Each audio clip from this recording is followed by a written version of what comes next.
প্রচণ্ড লেভেলের গরম পড়ে গেছে।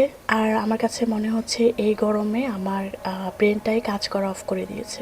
আসলে এত গরম পড়ে গেছে যে প্রতিদিনই ভাবি যে কী শেয়ার করব, নতুন কী বের করা যায়, নতুন কী কন্টেন্ট রেডি করা যায়। তো আসলে শীতকালে না আমি অনেক আইডিয়া পাই বা নিজে অনেক আইডিয়া বের করি, কিন্তু গরমকালে তেমন একটা কোনো আইডিয়াই পাই না। আমার কাছে মনে হয় গরমকালে কোনো মতে রান্নাবাড়া করে কিচেন থেকে বের হতে পারলেই বাঁচি। আর আমাদের মেয়েদের তো লাইফস্টাইল একটাই, সকালবেলা উঠো, নাস্তা বানাও, দুপুরবেলা রান্না করো, এই তো ঘরদোর গুছাও, সেই একই লাইফস্টাইল সবারই, মানে ম্যাক্সিমামই একই লাইফস্টাইল। হ্যালো এভরিওয়ান, আসসালামু আলাইকুম। তোমরা কেমন আছো? আমি আলহামদুলিল্লাহ ভালো আছি। নতুন একটা ব্লগে তোমাদেরকে ওয়েলকাম করছি।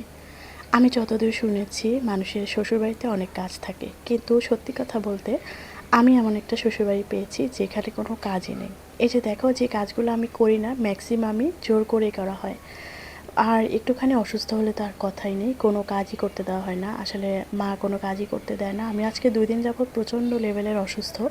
টুকটাক যাই করি আমি বলি যে আমার একটু ভিডিও শ্যুট করা লাগবে, একদম পেজ যদি ফাঁকা রাখি তাহলে পেজের 12টা বেজে যাবে। সেই উদ্দেশ্যেই আমি টুকটাক কাজ করে থাকি। আর আসলে আমি বেশিক্ষণ শুয়ে বসেও থাকতে পারি না।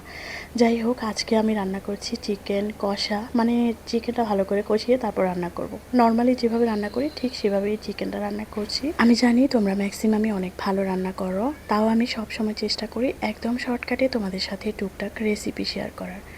আজকে যেভাবে রান্না করছি, পেঁয়াজটা ভালো করে ভেজে নিয়েছি, তারপর হচ্ছে আদা রসুন বাটা, গরম মশলা, জিরা ধনিয়া, হলুদের গুঁড়া, মরিচের গুঁড়া সব কিছু দিয়ে তারপর ভালো করে মাংস আর আলুটা কষিয়ে নিয়েছি। তারপর একটুখানি আমি যে টমেটো পিউরি আছে, মানে টমেটোটা পেস্ট করে আমরা ডিপ করে রেখেছিলাম, সেখান থেকে কিছুটা দিয়েছি।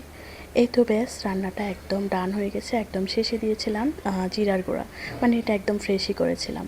আরও অনেক কিছু রান্না হয়েছে, তবে আমি কিছুই করিনি, আমি জাস্ট এই রান্নাটাই করেছি। তাও আবার আমি চুলায় দিয়ে তারপর চুলার পাড় থেকে সরে এসেছি। ও যে বেশিক্ষণ চুলার পাড়ে দাঁড়ায় থাকতে ইচ্ছা করে না, সেজন্যই হচ্ছে সরে আসা। আর বাদ বাকি সব রান্না হচ্ছে মাই করেছে।